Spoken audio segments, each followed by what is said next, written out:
Listo, muy buenas tardes a todos. Bienvenidos a la sesión de la Sociedad Médica del Ángeles del Pedregal. El día de hoy vamos a hablar de obesidad y diabetes y con un abordaje multidisciplinario invitamos a tres expertos, el doctor Mario Melo, que es endocrinólogo del hospital, al doctor Gerardo Anguiano, que es psiquiatra del hospital, y a la licenciada Elena Navarro, que es nutrióloga aquí de nuestro hospital, para platicar de este caso. Lo que vamos a hacer es, voy a leer el caso clínico, que ya lo tienen ahí en una hoja para que no se tengan que acordar de todo. Y después vamos a ir pasando con una primera opinión de los expertos. Y la idea es después tratar de hacer una sesión donde ustedes hagan preguntas y ellos contesten y tratar de lograr una dinámica tal vez diferente a lo que hemos hecho antes. Sí. Muy bien. Entonces, si quieres pon la siguiente. Vamos a leer el caso. Se trata de, es un caso real y es una valoración real del paciente. Se trata de un paciente masculino de 68 años que vive en la Ciudad de México, jubilado, tabaquismo suspendido, fumaba 40 cigarrillos diarios de los 23 a los 58 años con un índice tabáquico de 70, ingesta de alcohol ocasional, ejercicio absolutamente nada, sin alergias, transfusiones positivas por cáncer de colon, vacunado para COVID y para influenza y sin vacuna para neumococo. En sus antecedentes incluye enfermedades crónicas como diabetes mellitus por 15 años, gota hace 35 años, hipertensión tratada a los últimos 10 años. Paciente duerme en reposet, aunque niega apneas del sueño, pero es roncador intenso. Dislipidemia con hipertrigliceridemia de tiempo no especificado. Una cirugía de cáncer de colon hace 5 años con resección y quimioterapia profiláctica y el paciente en remisión. Una fisurectomía anal a los 35 años. Una oclusión intestinal hace 3 años con resolución no quirúrgica. Los medicamentos que toma es telmisartán una diaria, no recordaba la dosis, siloprim de 300 miligramos, Atozet, que es atorvastatina con ezetimiba, 10 sobre 20 miligramos diarios, oroxadin de 100 miligramos diarios, Jardiance 25 miligramos diarios, insulina Shorant 38 unidades en la mañana, 44 en la tarde y 38 en la noche, y Tresiba 70 unidades en la mañana y 70 en la noche. Se aplica Ozempic 1 miligramo por semana y toma 6 gramos de Omacor. Tomaba además aspirina Protect 100 miligramos y tomaba probióticos por razón necesaria y suplementos naturistas para dormir, no especificados. El paciente acudió por cruzar con obesidad de larga evolución. Él decía que tiene un apego de 60 a 70% a dieta indicada por nutriología. Y asociado a la obesidad se quejaba de lumbalgia, de gonalgia izquierda con gonartrosis ya establecida, que le dificulta levantarse cuando está sentado, y había tenido un desgarro muscular hace 4 años por una caída también asociada a la obesidad. Y él dice que tiene disnea de medianos esfuerzos por la obesidad. A la exploración física tenía un peso de 155.8, una talla de 1,81 centímetros, con un índice de masa corporal de 47.6.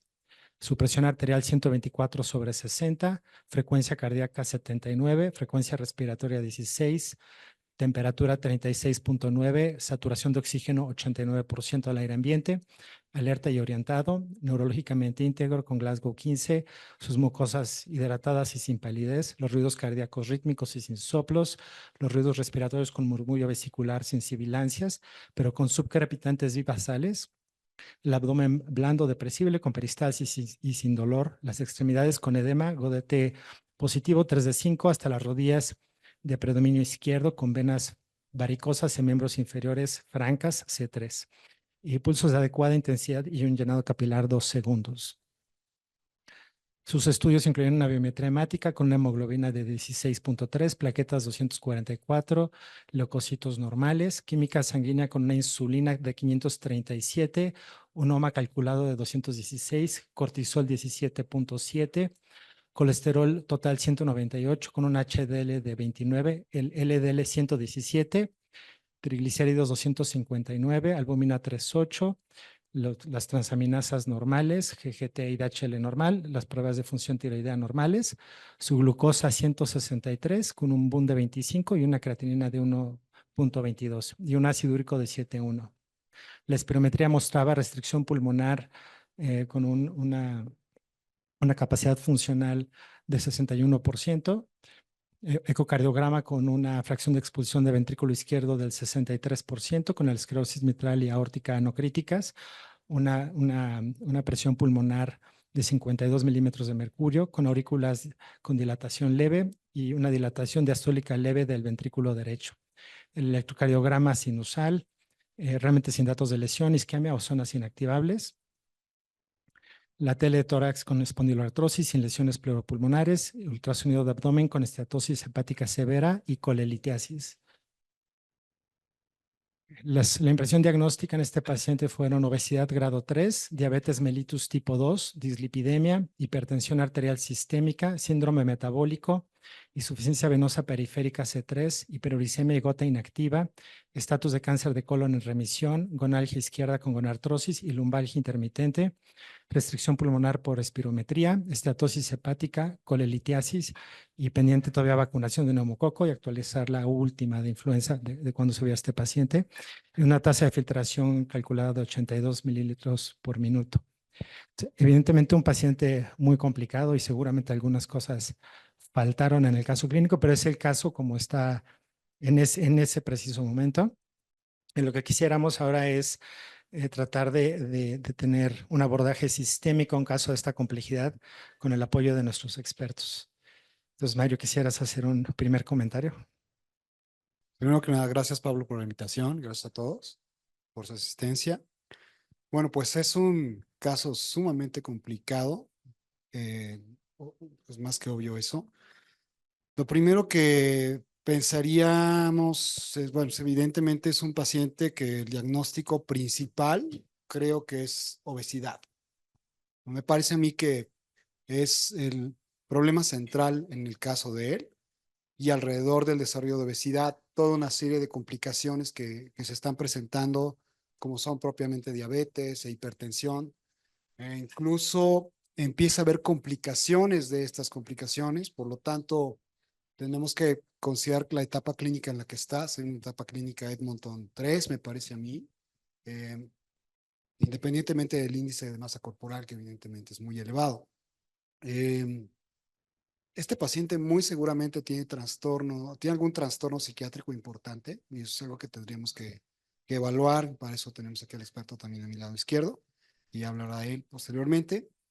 Es un paciente sobreinsulinizado, está utilizando 240 unidades o 270 unidades, calculé ahí, diario de insulina.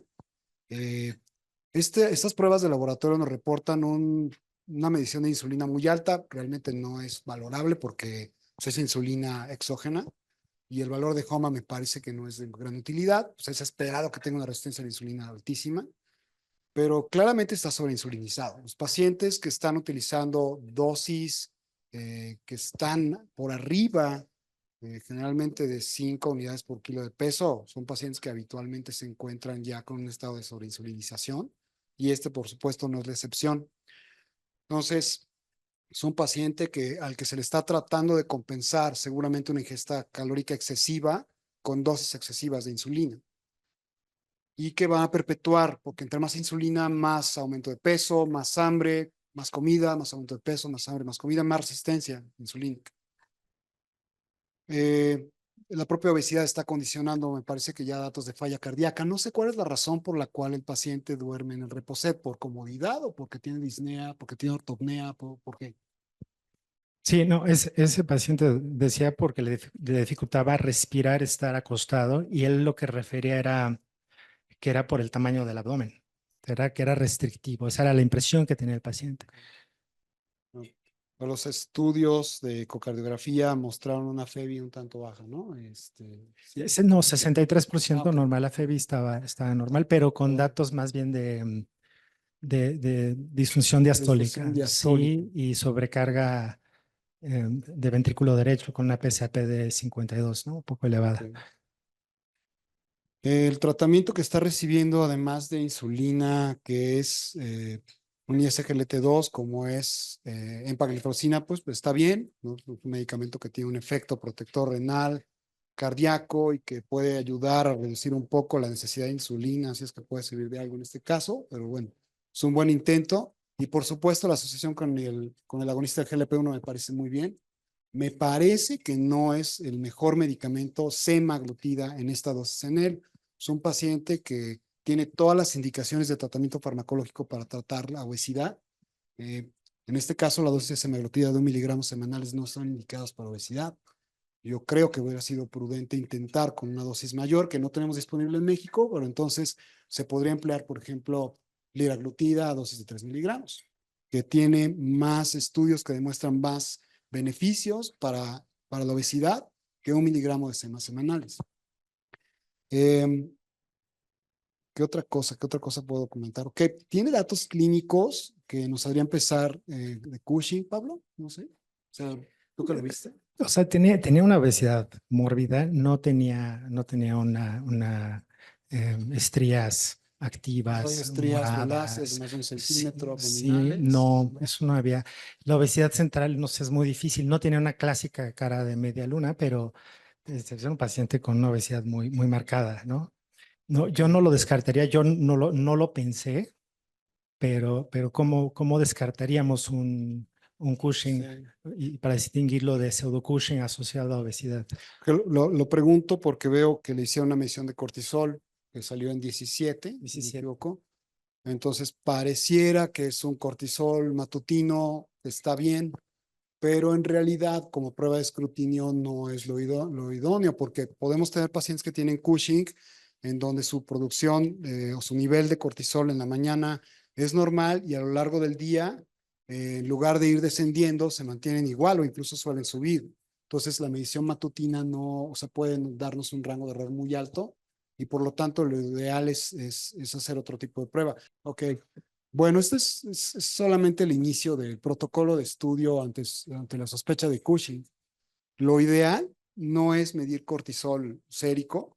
La realidad es que por esta razón podemos tener una falla. Lo ideal es hacer una medición de cortisol en orina de 24 horas, en donde el valor normal, el punto de corte puede variar, depende de la fuente, pero lo universalmente aceptable es menos de 100 microgramos en 24 horas. Entonces, la medición de cortisol en orina nos va a servir porque va a ser el reflejo de lo que ocurre a lo largo del día con la producción de cortisol del paciente. De tal manera que si el paciente tiene un cortisol urinario debajo de 100, es poco probable que tenga Cushing. No lo descarta, pero es poco probable. Eh, el protocolo incluiría ambas pruebas. Cuando la sospecha de Cushing es alta, o sea, que el paciente tuviera estrías violáceas, fases de luna llena, todos los datos clínicos que ustedes bien conocen, pues habría que hacer cortisol en orina 24 horas y hacer una medición de cortisol matutino después de administrarle por la noche previa 1 miligramo de dexametasona. O sea, 2 tabletitas de 0.5 a las 10 de la noche y al día siguiente medir el cortisol.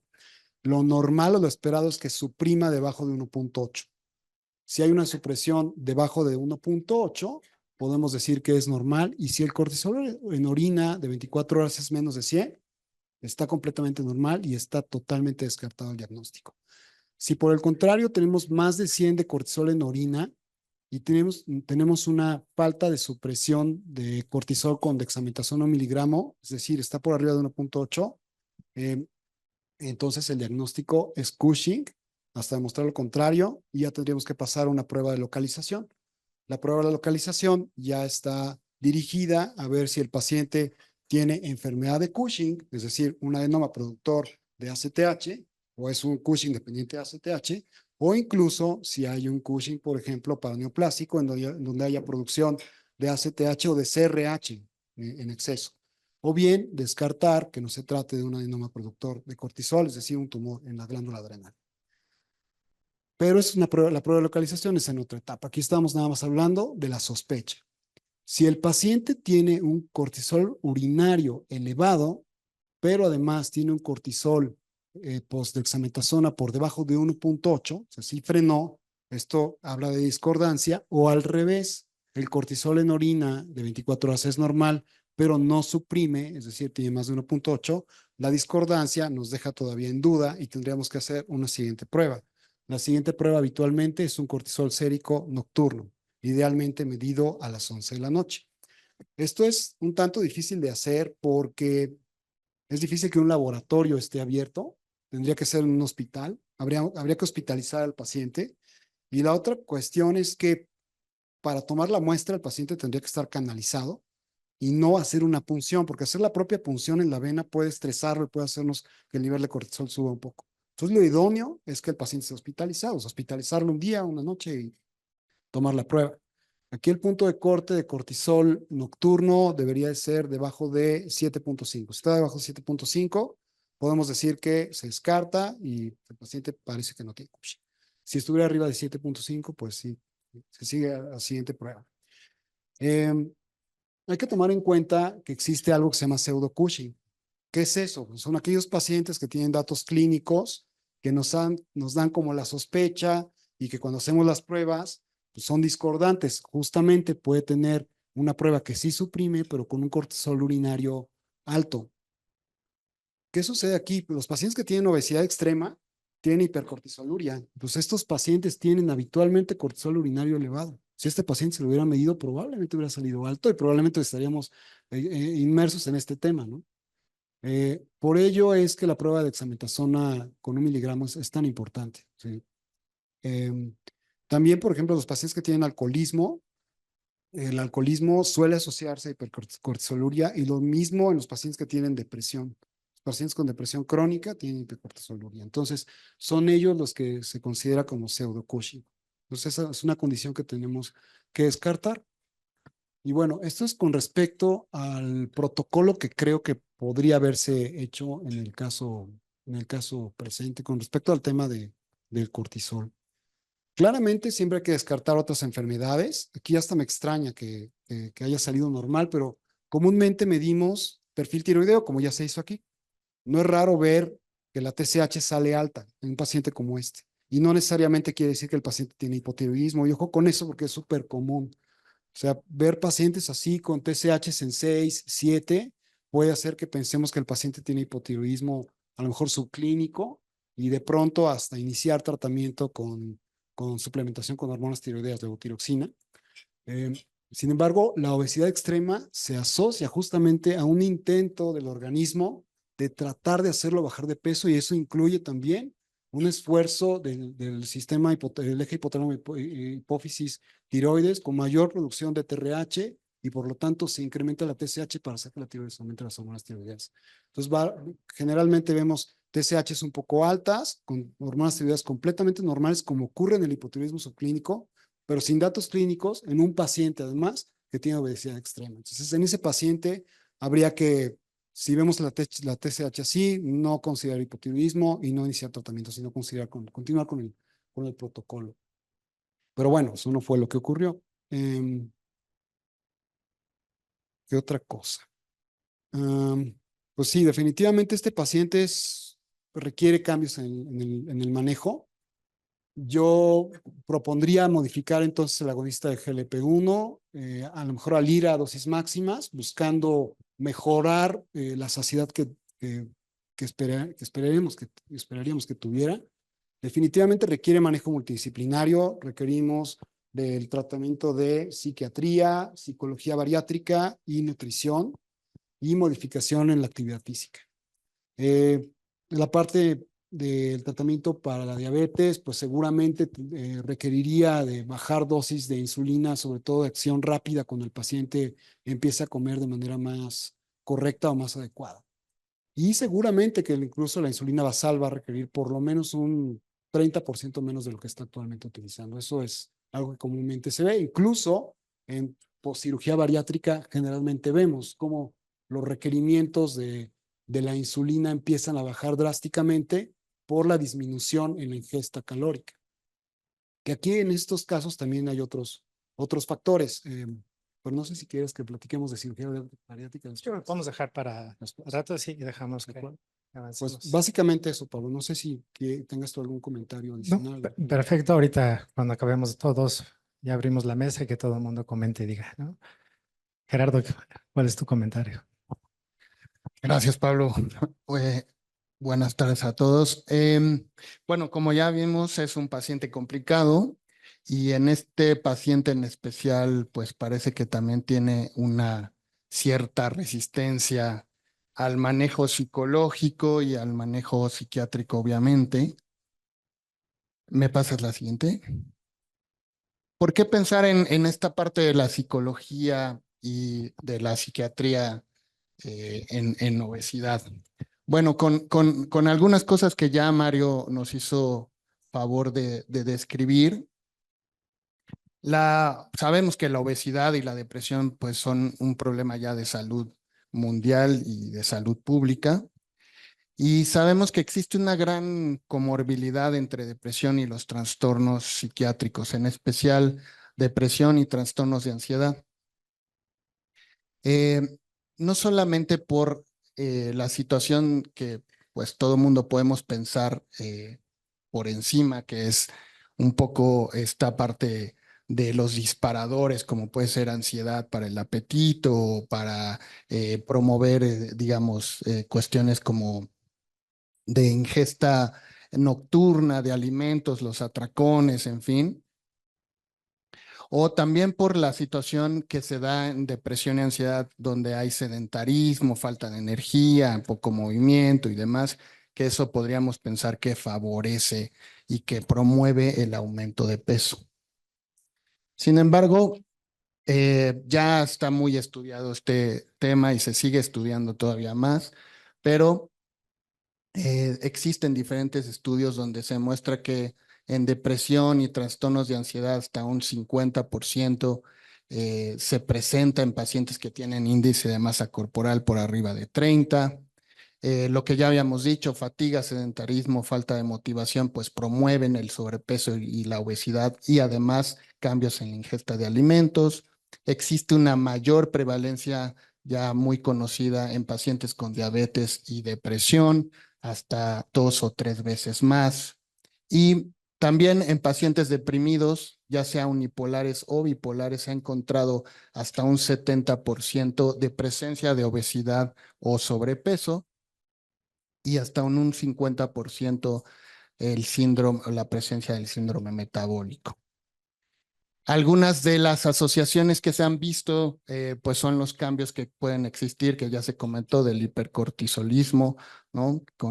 En la depresión, que favorece el depósito de grasa central y visceral, la participación de las interleucinas como un estado proinflamatorio en la obesidad y que también se ha descrito como una de las causas posibles para el desarrollo de depresión o trastornos de ansiedad. La desregulización neuroendocrina que puede involucrar a la leptina con su inhibición, ¿no? Y a la grelina con aumento en la producción, que también se ha visto y que también se ve esta parte de la grelina en la depresión, también está muy descrita.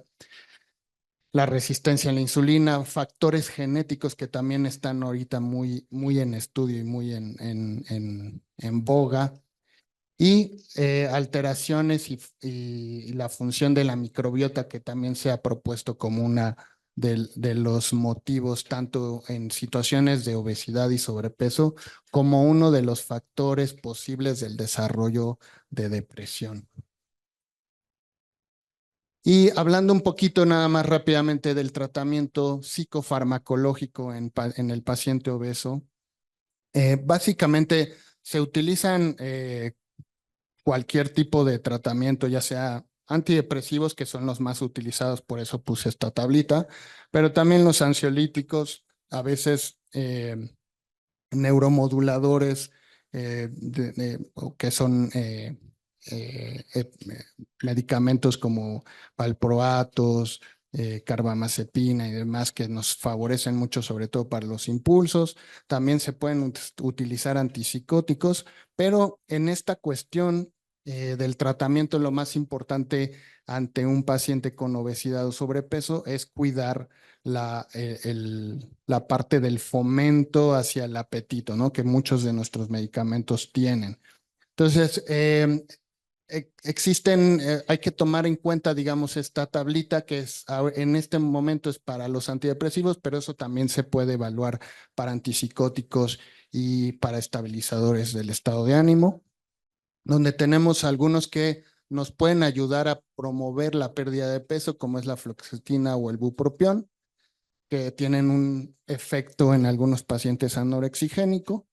Los que se consideran neutrales, que es donde está la sertralina, muy utilizada sobre todo para situaciones de atracón o de comedores nocturnos, el citalopram, el escitalopram, la duloxetina. Y los que evitamos son los que promueven y que tienen un efecto antihistamínico importante, y que son la amitriptilina, la imipramina dentro de los tricíclicos, la mirtazapina, paroxetina, que son muy buenos para la ansiedad y se antojaría como medicamento que nos pudiera ayudar sobre todo para pacientes que tienen mucha ansiedad o que tienen aumento del apetito por ansiedad, pero al darles estos medicamentos también estaríamos fomentando el apetito. Entonces son medicamentos que tratamos de evitar. Y bueno, nada más un poquito para hablar de esta asociación que sí existe ya muy descrita entre trastornos psiquiátricos y obesidad. Y lo dejo ahí para que después entrar a los comentarios y preguntas. Gracias, Gerardo. Elena, ¿nos das un comentario, por favor? Sí, bueno, muchas gracias por estar aquí, gracias por invitarme, Pablo. Es un paciente que valoramos en clínica de obesidad hace aproximadamente un año. Y bueno, voy a hablarles un poquito sobre el tratamiento que se le dio prequirúrgico y cómo se trata a un paciente como este caso, y vamos a discutir un poco sus resultados postquirúrgicos. La dieta prequirúrgica que se utiliza generalmente para hacer que el paciente baje y se prepare para la cirugía es una dieta cetogénica o una dieta de Atkins, donde consiste en un aporte muy bajo de carbohidratos para que la disponibilidad de estos hidratos simule la respuesta fisiológica del organismo ante el ayuno. Así el cuerpo cambia este metabolismo glucolítico normal a un metabolismo lipólico para producir cuerpos cetónicos como combustible alterno para el cerebro, y a través de esto y de la lipólisis generar una beta-oxidación y obtener sustrato para ciclo de Krebs y promover la energía al resto de las células. Las características básicas de este tipo de dietas es una dieta que tiene un aporte menor de 60 gramos de hidratos de carbono por día. Hay dietas muy extremas donde se les da 15 gramos, pero bueno, eso ya es otro tema. De 1.2 a 1.5 gramos de proteína al día ajustados a la actividad física del paciente. Generalmente, pues un paciente obeso o muy obeso, pues tiene poca movilidad, entonces, bueno, se ajusta.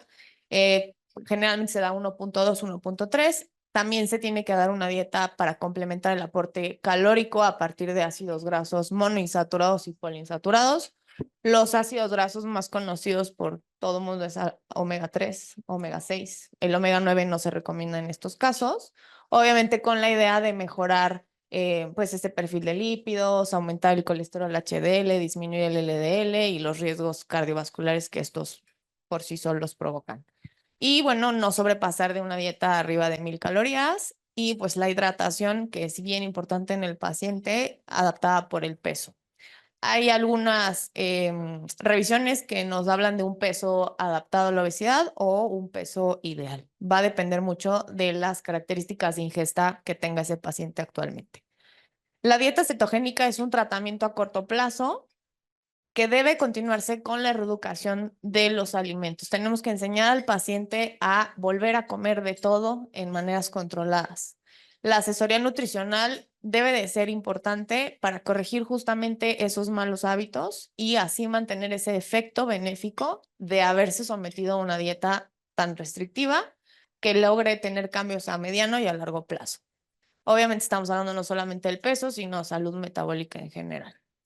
Las contraindicaciones absolutas para obviamente darle a pacientes dieta cetogénica es que tenga diabetes tipo 1, que tenga insuficiencia renal crónica, insuficiencia hepática, esteatosis hepática, grado 1, grado 2 todavía se puede someter, grado 3 ya no, insuficiencia cardíaca, ataques de gota, estrés metabólico agudo, deficiencia de piruvato carboxilasa, trastornos de la cetogénesis, trastornos de la oxidación mitocondrial de ácidos grasos, deficiencia primaria de carnitina, alteraciones psiquiátricas, embarazo, lactancia y obviamente antecedentes de anorexia o bulimia.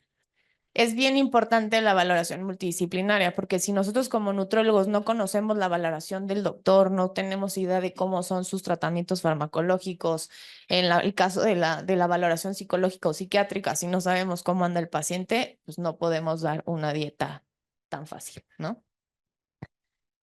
El apego a la dieta en depresión y ansiedad es muy compleja porque la mayoría de los pacientes pues tienen difícil apego por diferentes circunstancias. Falta de ganas o motivación, espera de resultados mágicos con poco esfuerzo, el no puedo es típico, quiero algo más práctico, ese también es algo bastante recurrente en nuestra práctica clínica. Es muy complicado porque tengo muchos compromisos, viene Navidad, es mi cumpleaños, voy a ir a comer, o sea, siempre hay un pretexto. Me fui de viaje y no hice el plan. En mi casa no me ayudan, en mi casa me ponen la charola de pan enfrente, en mi casa preparan comida capeada, ¿no? Me muero de hambre, esa es la otra. Están tan acostumbrados a llenar esa necesidad, esa ansiedad, esa angustia con comida que lo poco o mucho que tú les presentes en un plan para ellos es muy poco. Tengo mucha ansiedad por lo dulce. Ese también es uno de los típicos comentarios de un paciente que se somete a cualquier tipo de restricción, pero específicamente en este tema. ¿Y puedo tomar alcohol? Esa también es una pregunta súper recurrente, ¿no? ¿El cambio de hábitos es fundamental en el proceso? Sí. Se debe de trabajar de la mano con la familia, con el paciente y con los médicos que estén tratando al mismo. Es importante mejorar el apego a la dieta. Ponerse a dieta es un término bastante ya antiguo, ¿no? O sea, realmente es hacer cambios, mejorar mi salud, mi calidad de vida. Importante hablar sobre la disminución del consumo de edulcorantes. Hoy en día el consumo de edulcorantes es extremo. O sea, hay pacientes que todo el tiempo están tomando edulcorantes y no entienden por qué no bajan de peso. O sea, la respuesta es el edulcorante, ¿no? Por los picos de insulina que esto crea, el estrés, el cortisol, etcétera, ¿no? No me voy a meter mucho al tema de los edulcorantes porque creo que para eso valdría la pena hacer una sesión intensa. Pero también el uso, bueno, disminución de consumo de bebidas carbonatadas, que aunque sean de dieta, no son saludables. Disminución de picos de glucosa en sangre, haciendo la estrategia de mezcla de alimentos, equilibrios, cómo jugar con esos picos de glucosa y de insulina. Obviamente, control e identificación de impulsos a comer. Si el paciente come en un ambiente estresado o está trabajando todo el tiempo en la computadora y lo único que hace es pasar de la compu a la mesa, pues difícilmente va a tener un buen control de impulso. Modificación de ambientes en el momento de comer, que eso también es importante. Desde niños ponemos a nuestros hijos a ver la tele para que desayunen, coman y cenen. Y creo que ese es un muy mal hábito que se ha visto recurrente en pacientes muy obesos. Y obviamente, bueno, otros cambios importantes en esto, ¿no? En el caso del paciente, bueno, pues es un paciente, como ya dijo el doctor Pablo, con una obesidad grado 3. Se sometió a una cirugía bariátrica de un bypass gástrico hace aproximadamente 6 meses. La pérdida total de kilos han sido 27.8 kilos. Realmente, para el tiempo esperado quirúrgico, debería de haber perdido un poco más de eso. El apego del paciente al tratamiento prequirúrgico fue complejo, se perdió, digamos, lo teníamos que haber visto a las 2 semanas y lo vimos a las 6 semanas, ¿no? O sea, no hubo un correcto apego, obviamente una correcta valoración por mi parte fue compleja porque pues, el paciente no asistió a sus valoraciones. Es un paciente que su ingesta de alimentos previos a la cirugía era exorbitante, o sea, sí comía muchísimo a todas horas, tomaba mucho refresco, o sea, sí tenía muy malos hábitos de ingesta. Y bueno, contándoles un poco sobre su ingesta, desayunaba lo que se le atravesaba en casa, podían ser 2 sándwiches, 5 quesadillas, tomaba 2 a 3 refrescos por tiempo de comida. En la comida, pues mucho controlado por su esposa, pero las cantidades eran bastante intensas, 2 tazas de pasta, proteína obviamente de manera pues disminuida, ¿no? Les dan más importancia al carbohidrato, postre, las colaciones o los entre comidas eran picos de azúcar importantes y la cena igual abundante en carbohidratos. Cuando se da al paciente la dieta prequirúrgica, pues obviamente notamos pues un poco de distancia, ¿no? De cómo, no voy a poder comer esto y no voy a poder comer esto y Pues como saben, es un paciente que tiene datos clínicos muy complejos y pues había que hacerlo rudo e intenso, ¿no? Para lograr que entrara a quirófano sin riesgo. El postquirúrgico fue bastante fácil porque pues sí, los síntomas que te somete la misma cirugía pues fueron constantes, ¿no? El paciente no tenía apetito, el paciente se sentía bien, el paciente comía poquito y bien, o sea, fuimos muy bien. Sin embargo, como uno de los factores o de los comentarios de los pacientes, tengo muchos compromisos, me voy de viaje, dejo la dieta, se me olvida, ¿no? Estoy comiendo un poquito más. Así, la última consulta fue, estoy comiendo un poquitito más de lo que usted me dejó, ¿no? Y yo, híjole, ese poquitito más hay que medirlo en tazas y en báscula, ¿no? Realmente el apego al paciente postquirúrgico no ha sido bueno. Muchos factores se han entrometido aquí en el tratamiento, pero sin embargo creo que si es un paciente que acepta la valoración psiquiátrica a la cual no ha aceptado, se trata, se modifica el esquema farmacológico, pues yo sí creo que puede ser un paciente que tenga éxito en su pérdida y que la mantenga. Muchas gracias, Elena. Fue una manga gástrica, no un... Fue manga, Sí, no, perdón, manga. Muy bien, bueno, es un caso complejo. Lo que me gustaría es que se animaran a hacer comentarios y preguntas para sacarle provecho a nuestro panel.